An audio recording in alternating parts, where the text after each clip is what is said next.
अस्सलामुअलैकुम and good morning. वालेकुम अस्सलाम बेटा, कैसे हैं आप लोग?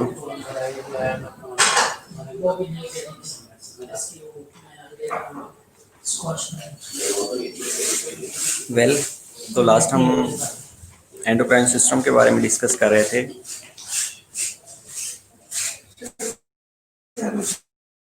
इसमें हमने TSH और ACTH के बारे में डिस्कस किया था। One was cortisol and other was T3 और T4। आपने पढ़ा होगा, hope so. Okay, well, you are all fine, very good. Okay, तो अगर आप लोगों ने पढ़ा है तो मुझे बता सकते हैं कि कार्टिसोल कैसे रिलीज होता है? कार्टिसोल को कौन ट्रिगर करता है और कैसे रिलीज होता है?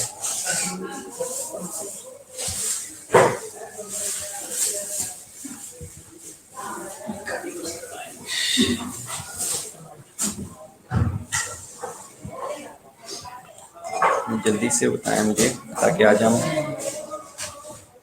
नेक्स्ट कंटिन्यू कर सकें कि आज हमने क्या डिस्कस करना है।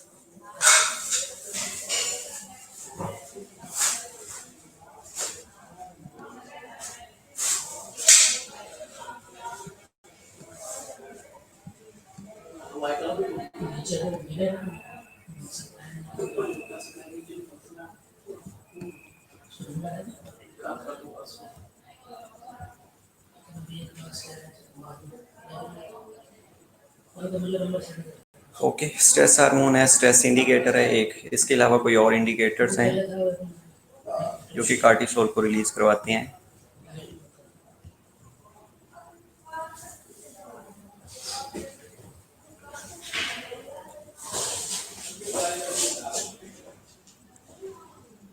ओके, ACTH रिलीज करता है। ACTH के अलावा कोई और इंडिकेटर्स हो?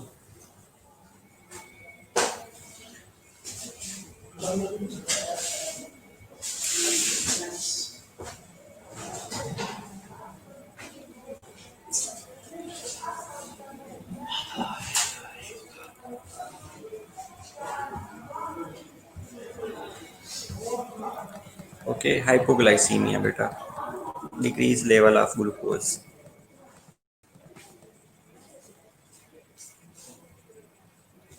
ये भी ट्रिगर कर रहा होता है। इसके अलावा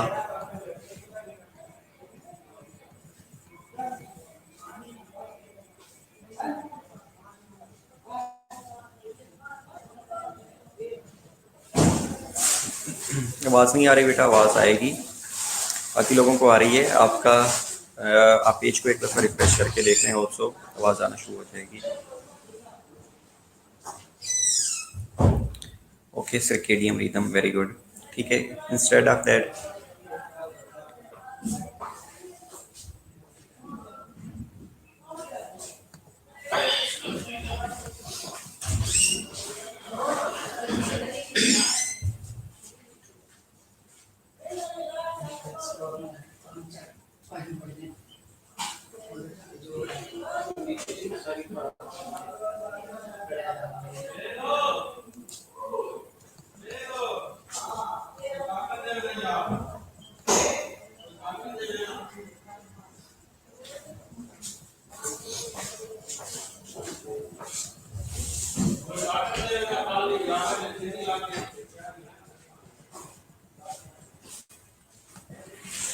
ओके बेटा,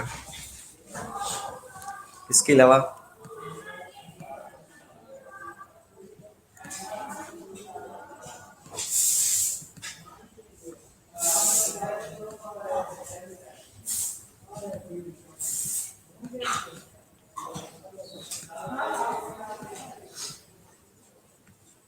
ओके, हाइपोथैलेमस से CRH रिलीज होता है, कार्टिसोल को रिलीज करवाता है। T3 और T4 कैसे रिलीज होते हैं? T3 और T4 कैसे रिलीज होते हैं?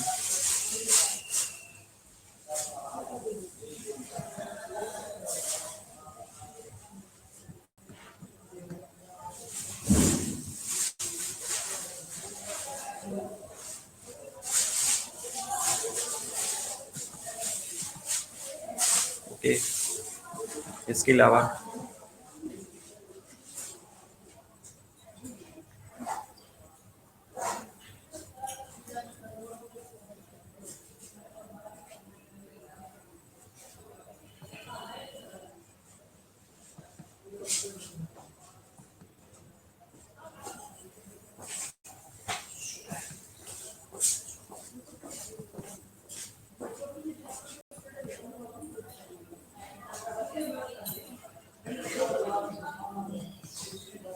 ओके, एक्सरसाइज होएगी, स्ट्रेस होएगा, माल न्यूट्रिशन होएगी, these are triggers.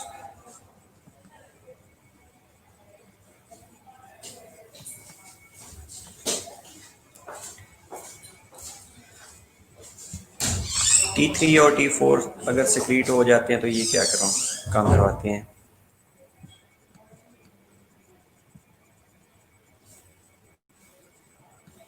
Okay well, very good बेटा। ठीक है, हाइपोथैलेमस से टीआरएच रिलीज होता है, इंटीरियर पिट्यूटरी पे एक्ट करता है, इंटीरियर पिट्यूटरी टीएसएच को रिलीज करती है और टीएसएच जाके थायराइड के ऊपर एक्ट करता है, थायराइड ग्लैंड के ऊपर, और T3 और T4 रिलीज होती हैं। ओके वेल, और मैंने दूसरा ये भी कहा था कि आपने इनकी डिफ्रेंशिएशन भी देख लेनी है कि है अगर ऐसी कंडीशन जिसमें T3 और T4 की सेक्रेशन अगर इंक्रीज हो गई है तो क्या होगा, अगर T3 और T4 की सेक्रेशन डिक्रीज हो गई है तो क्या होगा।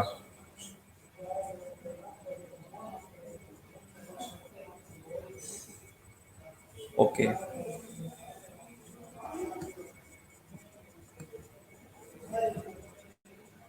ओके, तीसरा क्वेश्चन बेटा, कैल्सीटोनिन का क्या रोल है।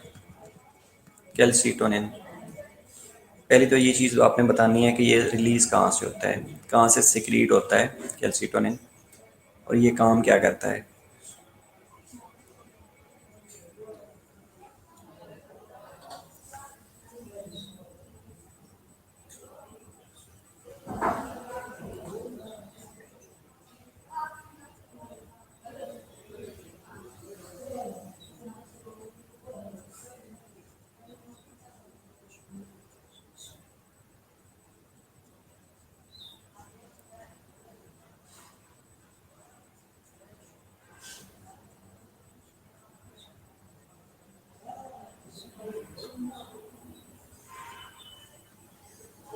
ओके बेटा, आपने ये कहना है कि ये ब्लड कैल्शियम लेवल की होमोस्टेसिस करवाता है, होम्योस्टेसिस करवाता है बेटा, एक होम्योस्टेटिक सेट पॉइंट के ऊपर कैल्शियम के लेवल को लेके आता है। हमने ये नहीं कहना कि ये कैल्शियम के लेवल को डिक्रीज करवाता है। ओके वेल, सी सेल, ओके सी सेल कह दें या पैराफोलिकुलर सेल कह दें द थायराइड ग्लैंड तो भी ठीक होगा। लोअर बेटा नहीं होने देता ये, आप ये कह दें कि कैल्शियम की होम्योस्टेसिस करवाता है, कैल्शियम के लेवल को मेंटेन करवाता है, लो नहीं करता बेटा। अगर बुक में लिखा हुआ है लो करता है तो वहाँ पे आप होम्योस्टेसिस का वर्ड यूज़ कर सकते हैं, कैल्शियम के लेवल को नॉर्मलाइज करता है। लेकिन जब ब्लड कैल्शियम लेवल इंक्रीज हो जाता है ना, आप हाँ इस टर्म में आप ये कह सकते हैं कि जब ब्लड कैल्शियम लेवल इंक्रीज हो जाता है तो उसके रिटर्न में उसको एक नॉर्मल लेवल के ऊपर लेके आता है, जो हाई लेवल होता है उसको नॉर्मल लेवल के ऊपर लेके आता है, लेकिन लो नहीं करवाता। Exactly that's a good point कि होम्योस्टेसिस ऑफ ब्लड कैल्शियम जो है ये कैल्सीटोनिन करवाता है। Very good. ओके, हाइपोथैलेमस से सीआरएच रिलीज होता है, इंटीरियर पिट्यूटरी के ऊपर जाके करता है, ठीक है। ओके, इसके अलावा कैल्सीटोनिन का कोई और रोल है।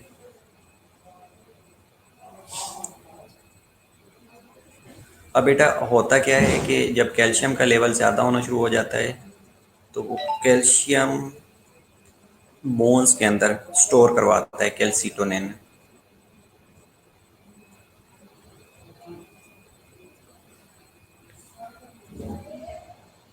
और दूसरा काम क्या करता है कि जो किडनी से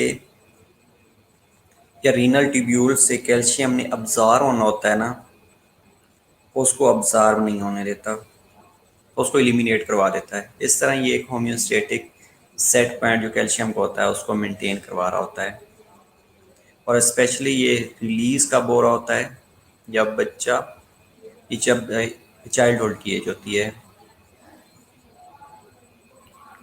okay, exactly opposite effect to parathyroid hormone है, नो डाउट। डेफिनेटली बेटा किडनी के ऊपर भी एक्ट करता है और रीनल ट्यूब्यूल से जो कैल्शियम की रीअब्जॉर्प्शन है उसको इनहिबिट करवा देता है। कब इनहिबिट करवाएगा, जब कैल्शियम का लेवल ज़्यादा होगा। और जब कैल्शियम का लेवल नॉर्मलाइज होगा, एक स्टेटिक सेट पॉइंट के ऊपर आ जाएगा, तो देन ये अगर कम होने लगेगा तो ये रीअब्जॉर्प्शन भी करवा लेता है। रीनल ट्यूब्यूल से बेटा ये रीअब्जॉर्प्शन भी करवाता है। Exactly, you are right. ठीक है, उसके बाद आज हम देखते हैं पैराथायराइड हार्मोन के बारे में, पैराथायराइड ग्लैंड्स के बारे में कि ये क्या करता है बेसिकली। बेटा ये पैराथायराइड ग्लैंड्स होता है ना,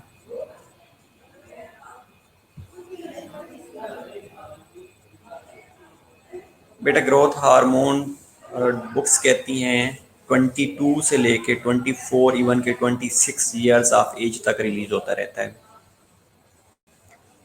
तब ये ग्रोथ और डेवलपमेंट में इसका रोल प्ले कर रहा होता है। आफ्टर 26 ईयर्स ऑफ एज के बाद ये लीवर के ऊपर एक्ट करता है और वहाँ से इंसुलिन लाइक ग्रोथ फैक्टर को रिलीज करवा रहा होता है, आईजीएफ को। इंसुलिन लाइक ग्रोथ फैक्टर्स जो कि ग्लूकोज के लेवल को मेंटेन करवा रहा होता है। पहले भी करवा रहा होता है, लेकिन उसके बाद 26 ईयर्स ऑफ एज के बाद इसका जो ग्रोथ हार्मोन का इफेक्ट है वो बोन्स के ऊपर डिक्रीज हो जाता है और लीवर के ऊपर एक्ट करके वहाँ से इंसुलिन लाइक ग्रोथ फैक्टर्स को रिलीज करवाता है जो ग्लूकोज के लेवल को मेंटेन करवा रहा होता है।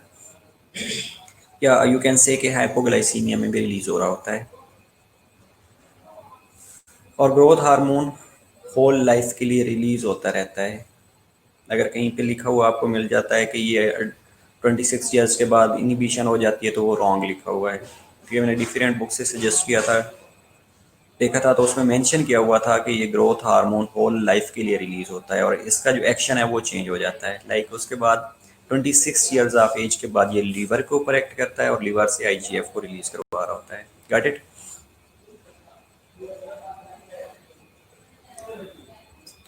ओके, अच्छा एमसीक्यूज में था, ठीक है। अगर हम पैराथायराइड हार्मोन की बात करते हैं, पैराथायराइड ग्लैंड्स की बात करते हैं, तो बेसिकली 4 स्मॉल लोब्स होती हैं, 2 इंटीरियर पड़ी होती हैं और 2 पोस्टीरियर पड़ी होती हैं। ओके, अच्छा, फॉल्स बेटा किस लिहाज से फॉल्स क्या होगा, लेकिन अगर लिखा होगा कि insulin like growth factors release करता है तो फिर फॉल्स नहीं होगा। लेकिन मैं देख लूँगा, अगर मैंने एमसीक्यूज दिया था तो शायद आप लोगों ने ही मुझे बताया था, तो मैंने ये देखा था, उसमें ये कंफर्म था कि ये होल लाइफ के लिए रिलीज होता रहता है।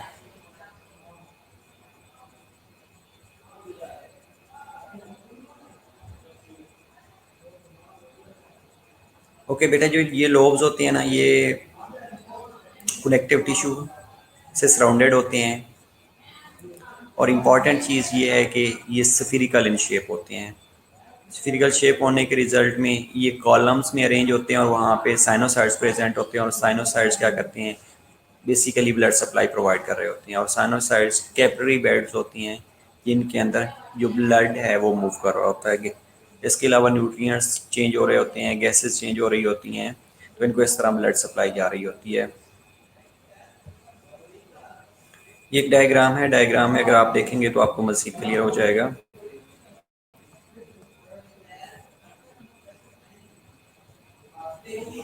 एक तो हमने कहा था कि जो थायराइड ग्लैंड्स होते हैं उसकी लोब्स होती हैं, राइट और लेफ्ट लोब होती है, उनके दरमियान एज़दमस पड़ा होता है। और अगर एक लोब इंक्रीज हो जाती है तो हमने ये भी डिस्कस किया था कि उस लोब्स की सर्जिकली रिमूव करवा दिया जाता है, लुबेक्टमी कर दी जाती है, राइट है।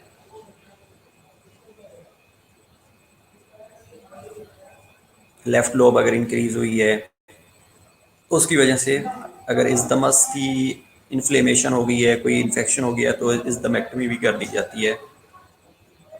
इसके अलावा अगर आप, हमने ये भी डिस्कस किया था कि जो थायराइड वेन्स होती हैं ब्लड सप्लाई कर रही होती हैं, वेनस रिटर्न, थायराइड वेन्स लेके आ रही होती हैं और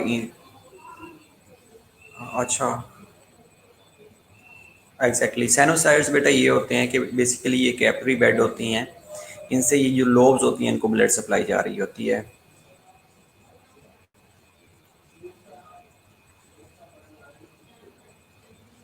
ओके, डाउनवर्ड अगर हम आए तो एसोफेगस पड़ा होता है, उसके ऊपर थायराइड आर्टरी होती है, और थायराइड आर्टरी के बारे में हमने ये कहा था कि ये एक्सटर्नल करोटेड आर्टरी से ब्रांचेस निकल रही होती हैं। एक्सटर्नल करोटेड आर्टरी से ब्रांचेस निकलने के बाद थायराइड्स को भी ब्लड सप्लाई कर रही होती हैं।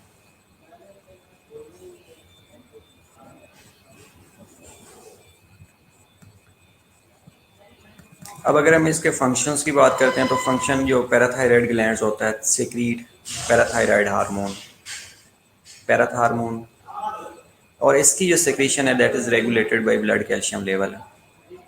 अब यहाँ पे आपको समझ आ जाएगी कि when the they fall secretion of parathyroid hormone is increased and vice versa. अब पहले आप लोगों ने किसी ने ये लिखा था यहाँ पे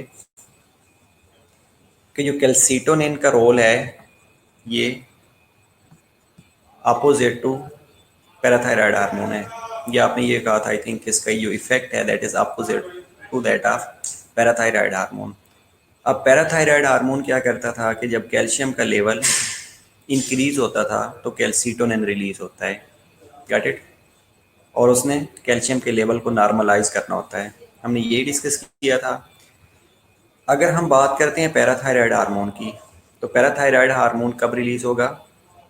इसने भी कैल्शियम के लेवल को बैलेंस करना है, लेकिन रिलीज कब होगा? जब कैल्शियम का लेवल कम होना शुरू हो जाएगा। जैसे ही कैल्शियम का लेवल कम होएगा पैराथायराइड हार्मोन का लेवल इंक्रीज हो जाएगा। तो जैसे पहले आप बता रहे थे कि जब कैल्शियम का लेवल कम होगा, कैल्सीटोनिन कैल्शियम के लेवल को कम करता है, आप लोग ये बता रहे थे। तो बेटा आप कैल्शियम के लेवल को होम्योस्टेसिस जो करवाता है वो कैल्सीटोनिन है। जैसे ये डिक्रीज होना शुरू हो जाता है तो पैराथायराइड हार्मोन रिलीज होता है, और पैराथायराइड हार्मोन अगेन ब्लड से कैल्शियम को रेगुलेट करना शुरू कर देता है। अब इसने क्या करना होता है कि जैसे ही ब्लड का कैल्शियम का लेवल कम होता है तो ये ब्लड के कैल्शियम लेवल को इंक्रीज करना शुरू कर देता है। ओके, दो जगह से बेटा ये कैल्शियम को ऑब्जर्व करवाता है। पहली कैल्शियम जो आप ओरली ले रहे होते हैं, ये डाइटरी इनटेक में ले रहे होते हैं, और उसको जीआईटी से ऑब्जर्व करवाता है, ये स्मॉल इंटेस्टाइन से ऑब्जर्व करवाता है। और सेकेंडली ये रीनल ट्यूब्यूल से ऑब्जर्वेशन करवा रहा होता है। अब अगर हम कैल्सीटोनिन को इसके साथ कंपेयर करें ना, कैल्सीटोनिन को इसके साथ कंपेयर करें तो कैल्सीटोनिन क्या करता था, जब कैल्शियम का लेवल इंक्रीज होता था तो वो रीनल ट्यूब्यूल से रीअब्जॉर्प्शन नहीं करवाता था बल्कि इलिमिनेट करवा देता था। अगर हम ये calcitonin parathyroid, exactly, parathyroid hormone की बात करते हैं,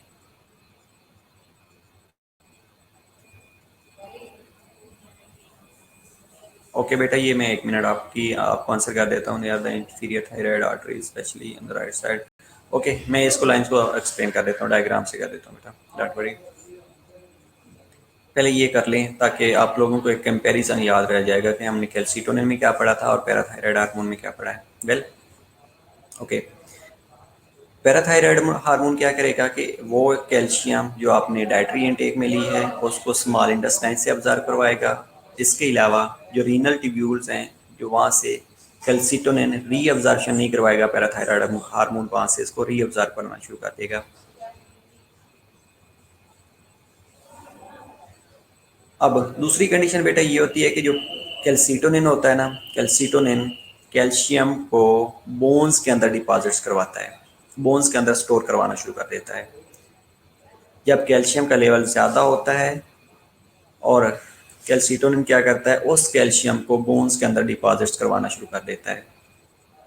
अब पैराथायराइड हार्मोन के बारे में देखिएगा कि जो पैराथायराइड हार्मोन है ना, जब कैल्शियम का लेवल कम होएगा, जब आपने डाइटरी इनटेक में भी नहीं लिया और रिनल ट्यूब्यूल से भी ऑब्जर्प्शन नहीं हो रही, लेकिन कैल्शियम के लेवल को नॉर्मलाइज करना है, तो पैराथायराइड हार्मोन क्या करेगा, ओस्टियोक्लास्ट की एक्टिविटी को बढ़ा देगा। अब ओस्टियोक्लास्ट क्या करते हैं, बोन को डिस्ट्रॉय करना शुरू कर देंगे, बोन को डीमिनरलाइजेशन करना शुरू कर देंगे, तो वहां से कैल्शियम निकलना शुरू हो जाती है, और वो कैल्शियम अगेन ब्लड के अंदर मूव करती है। इस तरह ब्लड सर्कुलेशन में जो कैल्शियम का लेवल है उसको मेंटेन किया जा रहा होता है। पैराथायराइड हार्मोन और कैल्सीटोनिन एक दूसरे के अपोजिट काम करते हैं। ये आप लोग भी पहले बता चुके हैं, अगेन आप सुन लें कि जो कैल्सीटोनिन है ये कैल्शियम को ओके बेटा, कैल्सीटोनिन अब्जॉर्प्शन को इनहिबिट इसलिए करवाता है कि जब कैल्शियम का लेवल ज़्यादा हो जाता है तो ज़्यादा कुछ कैल्शियम को वो बोन्स के अंदर डिपॉजिट्स करवा देता है, बाकी को इलिमिनेट करवा देता है, अब्जॉर्प्शन नहीं करवाएगा। अगर अब्जॉर्प्शन होती रहेगी तो कैल्शियम कहाँ पे जाएगी, स्टोर नहीं होती। इसी तरह जब कैल्शियम का लेवल कम होना शुरू हो जाता है ना, जब कैल्शियम का लेवल कम होना शुरू हो जाता है तो उसके अपोजिट पैराथायराइड हार्मोन के लिए सिक्रीट होना शुरू हो जाता है। अब पैराथायराइड हार्मोन क्या करता है कि वो कैल्शियम जो आपने डाइटरी इनटेक में ली है उसको इंटेस्टाइन से अब्जॉर्ब करवाएगा, और दूसरा वो कैल्शियम जो रीनल ट्यूब्यूल से इलिमिनेट हो रही थी उनको अब्जॉर्ब करवाना शुरू कर देगा। इस तरह कैल्शियम के लेवल को मेंटेन करना शुरू कर देगा। अगर किसी वजह से ये दोनों सोर्स डिप्लीट हो जाते हैं, लाइक इंटेस्टाइन की हो सकता है कोई डिजीज़ हो सकती है जिसमें कैल्शियम अब्जॉर्ब ही नहीं हो रही, दूसरी कंडीशन ये हो सकती है कि आपने डाइट में कैल्शियम ली ही नहीं है, तीसरी कंडीशन ये हो सकती है कि आपकी जो जीआईटी का कोई प्रॉब्लम है जिससे कैल्शियम इलिमिनेट हो ही जा रही है, रिपीटेडली इलिमिनेट हो रही है, अब्जॉर्ब ही नहीं हो रही। तो पैराथायराइड हार्मोन क्या करेगा कि ओस्टियोक्लास्ट की एक्टिविटी को बढ़ा देगा।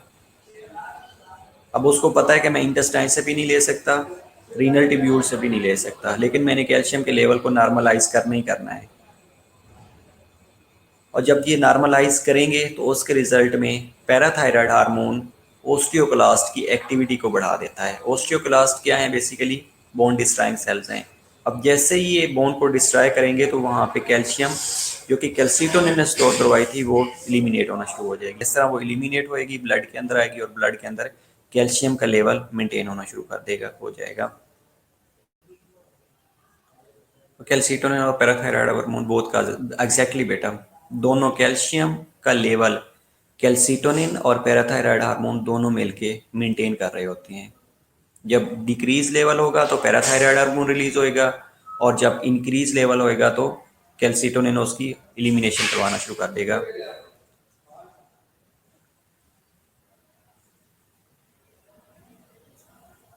ओस्टियोक्लास्ट बेटा, ओस्टियोक्लास्ट बोन डिस्ट्रॉइंग सेल्स जो होते हैं। एग्जैक्टली बेटा, लो कैल्शियम लेवल बोन्स के अंदर कम होना शुरू हो जाएगा, बोन की डीमिनरलाइजेशन होना शुरू हो जाएगी, लेकिन ब्लड के अंदर कैल्शियम लेवल को मेंटेन किया जा रहा होता है। ब्लड के अंदर लेवल कैल्शियम का लेवल इसलिए मेंटेन किया जा रहा होता है क्योंकि जो एक्शन पोटेंशियल हो रहा होता है उसमें कैल्शियम यूज़ हो रही होती है, नर्व कंडक्शन में कैल्शियम यूज़ हो रही होती है। तो कैल्शियम के अगर ये फंक्शंस ना हो तो डेफिनेटली फिर तो बोन में पड़ी रहे, लेकिन इन फंक्शंस को मेंटेन करने के लिए बोन से कैल्शियम को निकालना पड़ता है। बेटा बोन्स के अंदर जो कैल्शियम अब्जॉर्ब होगा वो कैल्सीटोनिन करवाएगा, लेकिन जो इलिमिनेट करवाएगा वो पैराथायराइड हार्मोन करवाएगा। पैराथायराइड हार्मोन कैसे करवाएगा, जो ओस्टियोक्लास्ट हैं उनकी एक्टिविटी को बढ़ा के, और बोन की डीमिनरलाइजेशन होना शुरू हो जाएगी। अब जो कैल्शियम है बेटा, कैल्शियम इसलिए रिक्वायर्ड होती है क्योंकि ये मसल कंट्रक्शन के लिए रिक्वायर ज़रूरी होती है, नर्व ट्रांसमिशन के लिए ज़रूरी होती है, कैल्शियम ब्लड क्लॉटिंग के लिए ज़रूरी होती है। इसके अलावा बहुत से इंजाइम्स हैं जिनकी नॉर्मल एक्टिविटी के लिए ज़रूरी होती है। तो इसलिए जो कैल्शियम का लेवल है ब्लड के अंदर मेंटेन करना ज़रूरी होता है, और इस ब्लड के अंदर कैल्शियम के लेवल को मेंटेन करने के लिए parathyroid hormone as well as calcitonin दोनों मिलके मेंटेन कर रहे होते हैं। किसी ने ये नहीं पूछा कि नॉर्मल कैल्शियम लेवल कितना होता है, आप लोगों को पता है?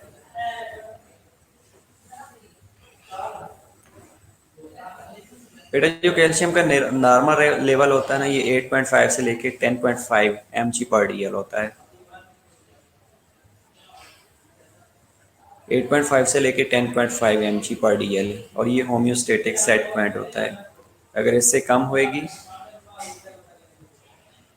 तो पैराथायराइड हार्मोन रिलीज होना शुरू हो जाएगा, 8.5 से अगर कम होना शुरू हो जाएगी, अगर 10.5 से ज़्यादा होएगी तो कैल्सीटोनिन सीक्रेट होना शुरू हो जाएगा। और ये बुक के ऊपर लिख लीजिएगा, इस तरह कैल्शियम का लेवल मेंटेन किया जा रहा होता है।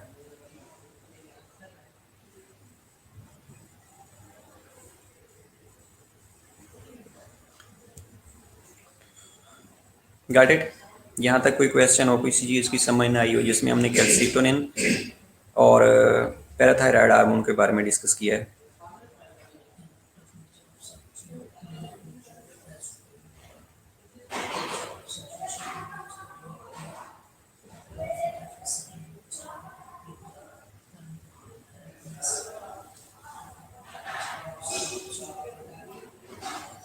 ओके, 10 mg/dl बताया था उन्होंने, मैडम आयशा ने।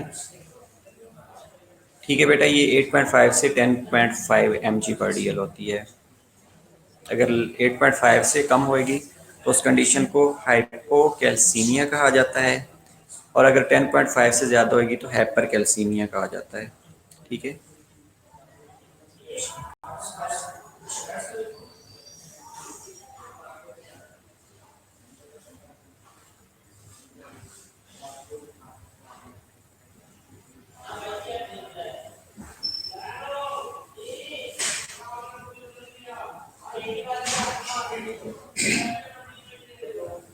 ओके बेटा, ये 0.5 का डिफरेंस होता है सिर्फ।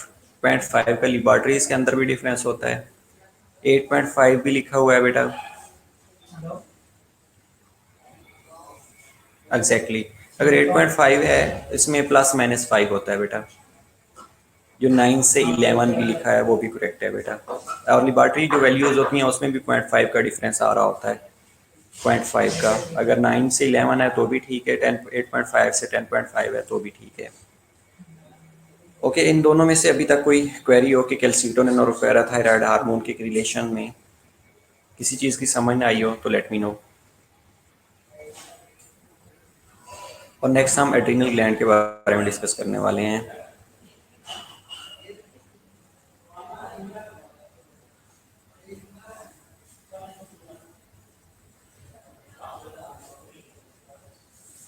बेटा बुक से करें या आप पीपीटी से करें तो बात आपको समझ आनी चाहिए।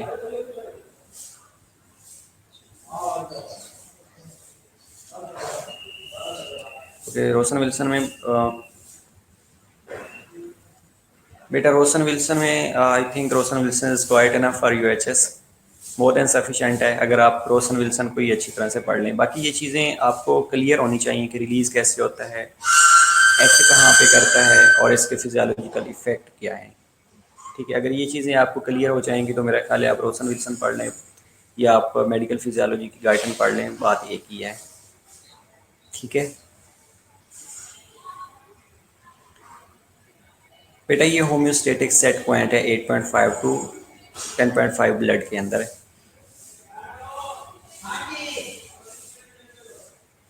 ओके ओके, नेक्स्ट हम आप डिस्कस करने वाले हैं एड्रीनल ग्लैंड के बारे में। अब ये बता दें कि जो एड्रीनल ग्लैंड होता है ये कहाँ पे पड़ा होता है? एड्रीनल ग्लैंड कहाँ पे पड़ा होता है?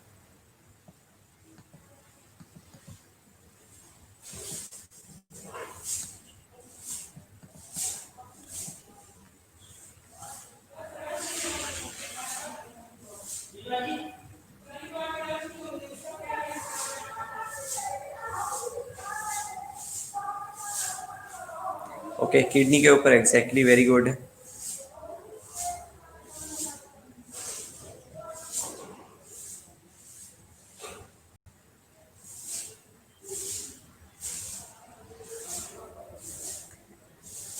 ओके बेटा, जो अपर पोल ऑफ किडनी होता है ना उसको सुप्रारीनल भी कहा जाता है। वहाँ पे 2 एड्रीनल ग्लैंड्स प्रेजेंट होते हैं, एक वन साइड पे होता है लेफ्ट किडनी के ऊपर, एक राइट किडनी के ऊपर पड़े होती हैं। किडनी के ऊपर एग्जैक्टली बेटा ये पूछा था कि जो एड्रीनल ग्लैंड है वो कहाँ पे प्रेजेंट होता है, तो आप लोगों ने बता दिया कि किडनी के ऊपर होता है। Good, very good. ठीक है, दोनों किडनी के ऊपर होता है एग्जैक्टली। रीनल फेशिया को ने कवर किया होता है इसको। इसकी जो बेटा लेंथ और विड्थ है 4 सेंटीमीटर लॉन्ग होता है और 3 सेंटीमीटर थिक होता है। और ये इसको अर्टीरियल ब्लड सप्लाई जा रही होती है, अर्टीरियल ब्लड सप्लाई इसको रीनल आर्टरी अब्डोमिनल एओर्टा से निकल रही होती है, वहाँ से इसको ब्लड सप्लाई मिल रही होती है। और जो इसको वेनस रिटर्न है अगेन सुप्रारीनल वेन्स होती हैं जो राइट और लेफ्ट ग्लैंड से ड्रेन करने के बाद इन्फीरियर वेना केवा का हिस्सा बनवाती हैं, और inferior vena cava again right atrium का हिस्सा बना देता है। अब जो एड्रीनल ग्लैंड्स है, ये glands are composed of mainly two parts, one is renal cortex and other one is medulla. जो अपर पार्ट होता है, ये आउटर पार्ट होता है, उसको कॉर्टेक्स कहा जाता है। जो इनर पार्ट होता है उसको मडुल्ला कहा जाता है।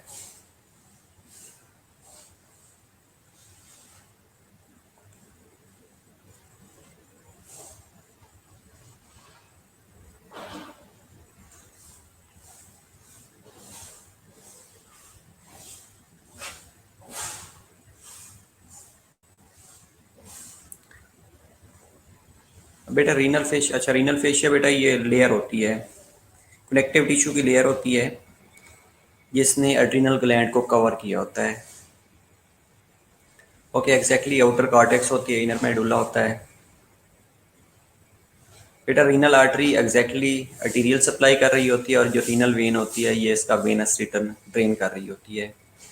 ठीक है, रीनल फेशिया बेटा कनेक्टिव टिश्यू की लेयर होती है जिसने किडनी को भी कवर किया होता है और साथ में जो एड्रीनल ग्लैंड्स होता है उसको भी कवर किया होता है, इसलिए उसको रीनल फेशिया कहा जाता है। Got it? अच्छा, इसके अलावा क्या होता है कि adrenal cortex is essential to life but the middle is not. बेटा जो एड्रीनल कॉर्टेक्स होती है ना, इसके ऊपर ये हार्मोन रिलीज करवा रही होती है।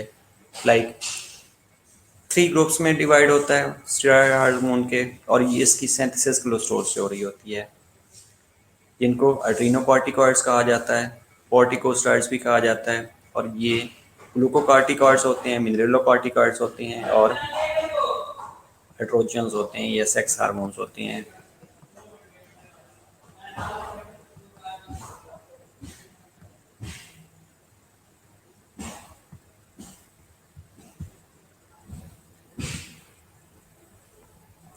कार्टिसोल हमने कल डिस्कस किया था कि ये कैसे रिलीज होता है, ये आता है ग्लूकोकॉर्टिकॉइड्स के अंदर।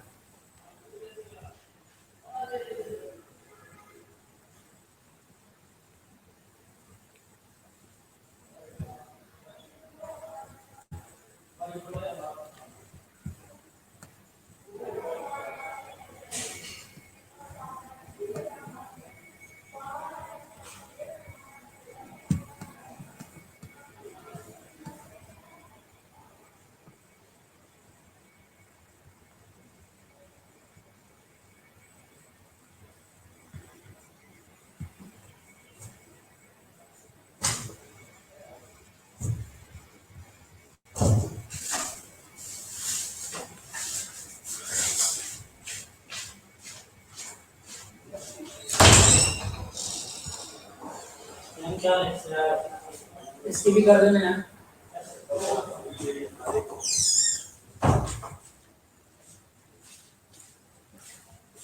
ओके, बात कर रहे थे ग्लूकोकॉर्टिकॉइड्स की, तो इसमें ये होता है कि जो ग्लूकोकॉर्टिकॉइड्स होते हैं it are secreted from the zona fasciculata. बेटा ये एरियाज होते हैं, जोना रेटिकुलरस होता है और जोना फेसिकुलेटा।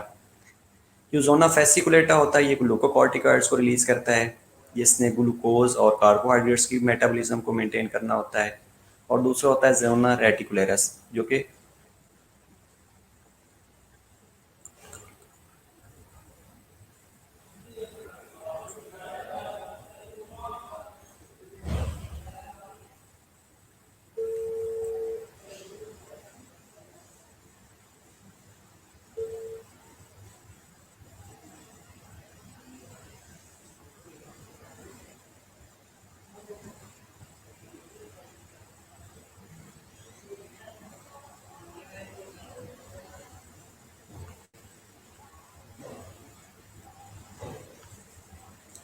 ओके वेल बेटा बेसिकली इसको 3 जोन में डिवाइड किया जाता है। वन है जोना ग्लोमेरुलोसा, जोना फेसिकुलेटा और जोना रेटिकुलरस।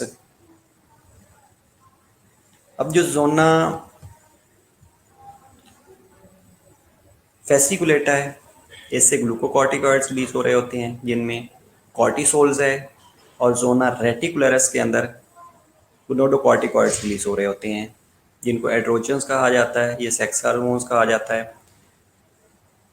और तीसरा जो होता है ग्लोमेरुलोसा, उससे एल्डोस्टेरोन रिलीज हो रहा होता है। ये बेटा 3 एरियाज होते हैं जिनमें से ये जो कॉर्टिकॉइड्स हार्मोन्स होते हैं ये रिलीज हो रहे होते हैं, जिनके अंदर जोना ग्लोमेरुलोसा आता है, जोना फेसिकुलेटा आता है और जोना रेटिकुलरस आता है। अगेन बेटा बता रहा हूँ कि जोना जो रेटिकुलरस है, जोना रेटिकुलरस में क्या होता है कि ये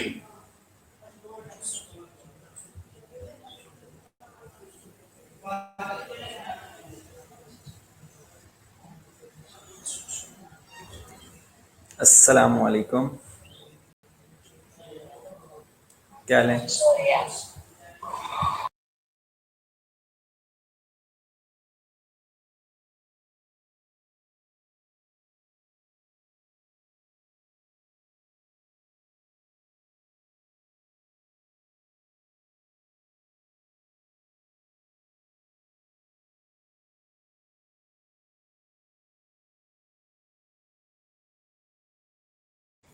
ओके बेटा, मैं टाइप करके आपको दे देता हूँ।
ओके बेटा, ये 3 जोन्स होते हैं जिनके अंदर वन है जोना ग्लोमेरुलोसा। जोना ग्लोमेरुलोसा क्या करता है, मिनरलोकॉर्टिकॉइड्स रिलीज कर रहा होता है जिसके अंदर एल्डोस्टेरोन है। जोना रेटिकुलरस ये नोडोकॉर्टिकॉइड्स रिलीज करता है जिसके अंदर एड्रोजन्स आते हैं, ये सेक्स हार्मोन्स आते हैं। और जोना फेसिकुलेटा जो होता है ये ग्लूकोकॉर्टिकॉइड्स को रिलीज करता है जिसके अंदर कॉर्टिसोल्स आता है। ये एड्रीनल कॉर्टेक्स के अंदर, ये एड्रीनल ग्लैंड्स के अंदर ये 3 तरह के जोन्स पाए जाते हैं अगर हम एड्रीनल ग्लैंड्स को डिफ्रेंशिएट करते हैं तो। अब बेटा जो ग्लूकोकॉर्टिकॉइड्स होता है, कॉर्टिसोल जैसे रिलीज होएगा तो ये क्या करेगा कि ये ग्लूकोज या कार्बोहाइड्रेट की मेटाबॉलिज्म को इफेक्ट कर रहा होता है। और अगर हम ग्नोडोकॉर्टिकॉइड्स की बात करते हैं, ये सेक्स हार्मोन्स होता है, ये mainly form from the testis as well as ovaries and stimulate early development of reproductive organs. और तीसरा मिनरलोकॉर्टिकॉइड्स होता है। मिनरलोकॉर्टिकॉइड्स के अंदर आता है एल्डोस्टोन, जो कि सोडियम और वाटर के लेवल को मेंटेन करवा रहा होता है। ठीक है। अब जो दूसरी बात है वो है, हमने एक लास्ट पे लाइन पढ़ी है, बुक के अंदर मेंशन किया हुआ है, उस बुक आपकी रोशन विल्सन के अंदर, कि जो एड्रीनल कॉर्टेक्स है, आई थिंक एड्रीनल कॉर्टेक्स, और उसके बारे में डिफरेंस था, एड्रीनल मेडुला और एड्रीनल कॉर्टेक्स के बारे में।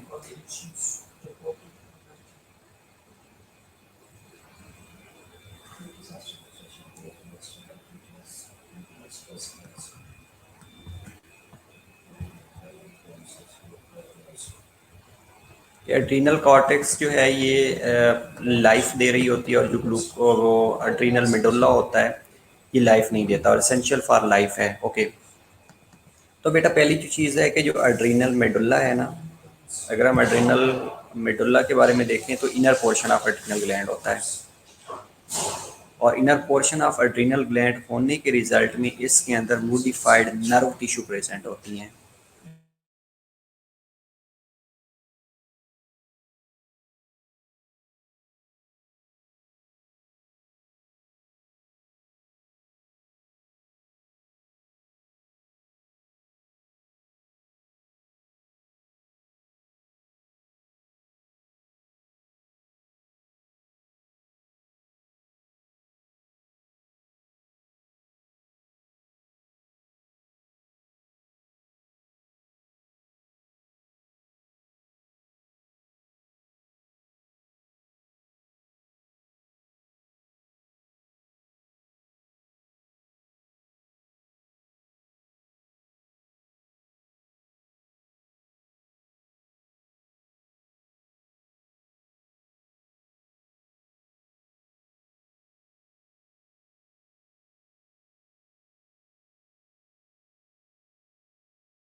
ओके बेटा, वापस हर चीज़ आ गई है, वो पेज रिफ्रेश हो रहा था, नेटवर्क डिस्कनेक्ट हो गया था।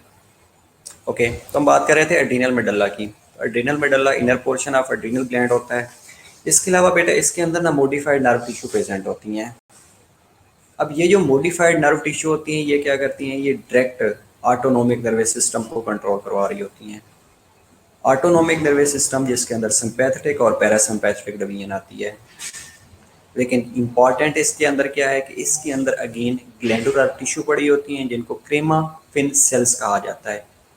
अब ये जो क्रेमा फिन सेल्स है ना, ये दो तरह की सिक्रीशन दे रहे होते हैं। These are also related to hormone secretions. अब उनके अंदर दो सिक्रीशंस में क्या क्या चीज़ें आती हैं, वन इज एपिनेफ्रीन जिसको एड्रीनलिन भी कहा जाता है, और दूसरा नॉर एड्रीनलिन या नॉर एपिनेफ्रीन कहा जाता है। बेटा इस चीज़ को याद रखिएगा कि जो एड्रीनल मेडल्ला है inner portion of adrenal gland है। बेटा ओके, टाइप कर देता हूँ, नेम टाइप कर देता हूँ, नॉट वरी। मैंने ये कहा है कि जो एड्रीनल मेडल्ला होता है ना, इसके अंदर क्या होता है कि मॉडिफाइड नर्व टिश्यू प्रेजेंट होती हैं। ठीक है, अब ये जो मॉडिफाइड नर्व टिश्यू होती हैं ये डायरेक्ट ऑटोनोमिक नर्वस सिस्टम के कंट्रोल में आ रही होती हैं। ऑटोनोमिक नर्वस सिस्टम जिसके अंदर सिंपैथेटिक डिवीजन और पैरासिम्पैथेटिक डिवीजन आ रही होती है। इसके अलावा जो एड्रीनल मेडुला है इसके अंदर ग्लैंडुलर सेल्स होते हैं, that cells are known as chromaffin. Chromaffin cells होती हैं, क्रोमाफिन। आपको टाइप करके दे रहा हूँ बेटा, ये सेल्स होती हैं। तो ये जो क्रोमाफिन सेल्स होते हैं ना, ये क्या करते हैं कि ये दो तरह की सेक्रीशंस देती हैं। अब ये जो दो तरह की सेक्रीशंस हैं जिनके अंदर वन सेक्रीशन इज एपिनेफ्रीन या उसको एड्रीनलिन कहा जाता है, और जो दूसरी सेक्रीशन है that is known as nor epinephrine या नॉर एड्रीनलिन।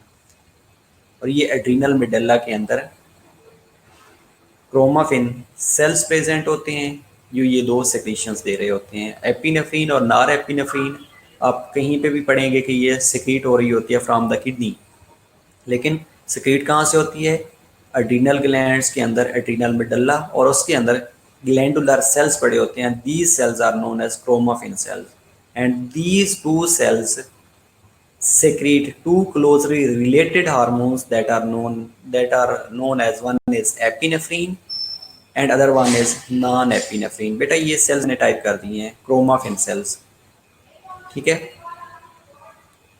अब ये जो बेटा इन दोनों का इफेक्ट होता है एपिनेफ्रीन और नार एपिनेफ्रीन का, ये इफेक्ट क्या करते हैं कि हमने पहले भी हार्ट के ऊपर भी आई थिंक पढ़ा था कि हार्ट रेट को बढ़ा रहे होते हैं, एपिनेफ्रीन इंक्रीज करवा रहा होता है. अब इनका जो इफेक्ट होता है that also resembles with the sympathetic stimulation. Suppose ये एपिनेफ्रीन और नार एपिनेफ्रीन फाइट और फ्लाइट मोड में एक्टिवेट होना शुरू हो जाते हैं. कार्डियक आउटपुट जब कम होती है तब एक्टिवेट होना शुरू हो जाते हैं. ब्लड प्रेशर को मेंटेन करने में हेल्प आउट करवा रहे होते हैं. ब्रीदिंग रेट को मेंटेन करवाने में हेल्प आउट करवा रहे होते हैं. इसके अलावा जो डाइजेस्टिव प्रोसेस होता है इवन के, उसको भी ये हेल्प आउट करवा रहे होते हैं.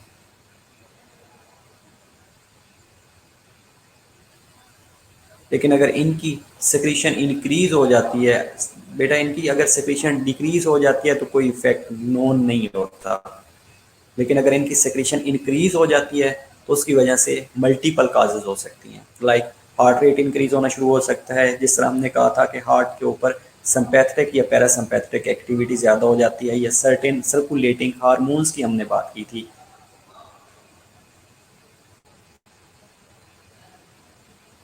एग्जैक्टली बेटा यही तो आपको बता रहा हूँ कि ऑटोनोमिक नर्वस सिस्टम के साथ इसकी सिमिलैरिटी है. अब बेसिकली एड्रीनल मेडुल्ला के अंदर मैंने पहले भी आप लोगों को बताया कि मॉडिफाइड नर्वस टिश्यू प्रेजेंट होती हैं जो कि direct control of sympathetic nervous system of autonomic nervous system की डिवीजन के अंदर आ रहा होता है. लेकिन उसके साथ साथ इसके अंदर ग्लैंडुलर सेल्स प्रेजेंट होते हैं जिनको हमने कहा कि क्रोमाफिन लाइक सेल्स होते हैं, और ये दो तरह के हार्मोन सिक्रीट कर रहे होते हैं, एपिनेफ्रीन और नार एपिनेफ्रीन या एड्रीनलिन और नार एड्रीनलिन. और इनका इफेक्ट भी सेम होता है जैसे सिंपैथेटिक स्टिमुलेशन का इफेक्ट होता है एपिनेफ्रीन और नार एपिनेफ्रीन का. लेकिन अगर इनकी हाइपोसेक्रेशन हो जाती है तो हाइपोसेक्रेशन के रिजल्ट में कोई नॉन इफेक्ट नहीं मिलता, कोई नॉन इफेक्ट नहीं मिलता. लेकिन अगर हाइपर सेक्रेशन हो जाती है तो हाइपर सेक्रेशन होने की वजह से ब्लड प्रेशर को इंक्रीज करवा सकती हैं, ग्लूकोज के लेवल को इंक्रीज करवा सकती हैं, हार्ट रेट को इंक्रीज करवा सकती हैं. तो ये फाइट और फ्लाइट मोड में बेसिकली इनकी एक्टिवेशन हो रही होती है. तो ये जो लाइंस लिखी हुई थी आपकी बुक के अंदर ना, तो इसकी एग्जैक्ट जो मैंने देखा है मुझे ये समझ आई है कि इसमें जो एड्रीनल मेडुल्ला के अंदर चीज़ें आ रही होती हैं, जिसमें हमने क्रोमाफिन सेल्स के बारे में डिस्कस किया है, एपिनेफ्रीन और नार एपिनेफ्रीन के बारे में डिस्कस किया है, एज वेल एज हमने इनके इफेक्ट के बारे में देखा है कि इनके जो सिमिलर इफेक्ट्स होते हैं. अब कॉर्टेक्स कैसे मेंटेन कर रही होती है, वो मिनरलोकॉर्टिकॉइड को रिलीज करवा रही होती है, एंड्रोजन्स को रिलीज करवा रही होती है, ग्लूकोकॉर्टिकॉइड्स को रिलीज करवा रही होती है. लेकिन जो एड्रीनल मेडुल्ला है इसका भी अपना एक फंक्शन है, इसलिए ये both are very very important.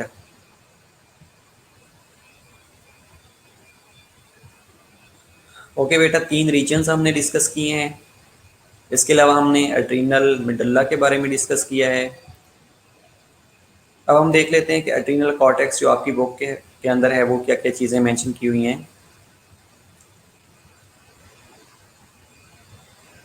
Adrenal cortex से बेटा इन्होंने भी कहा हुआ है कि ग्लूकोकॉर्टिकॉइड्स रिलीज होते हैं, मिनरलोकॉर्टिकॉइड्स रिलीज होते हैं और एड्रोजन्स रिलीज होते हैं. अब ये जो रिलीज हो रहे होते हैं इनका मैंने आपको जोन बता दिया कि कहाँ कहाँ से रिलीज होते हैं.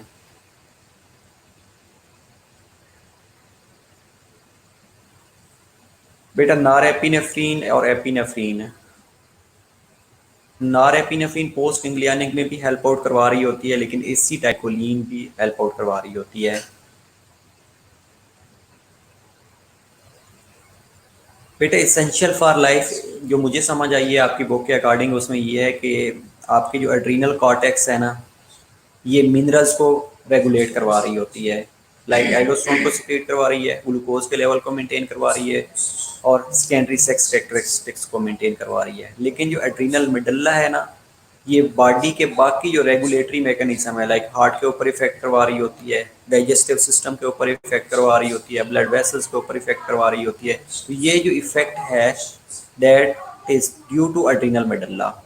लेकिन इम्पॉर्टेंट डेफिनेटली है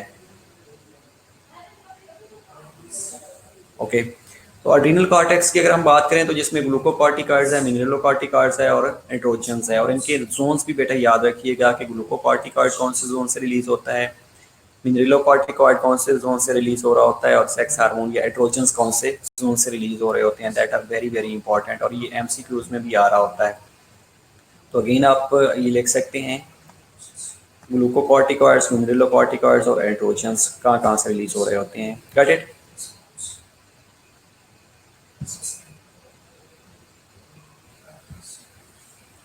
ओके, अगर हम बात करते हैं ग्लूकोकॉर्टिकॉइड की, कॉर्टिसोल की, तो कॉर्टिसोल के बारे में हमने लास्ट टाइम भी डिस्कस किया था कि ये रिलीज कैसे होता है।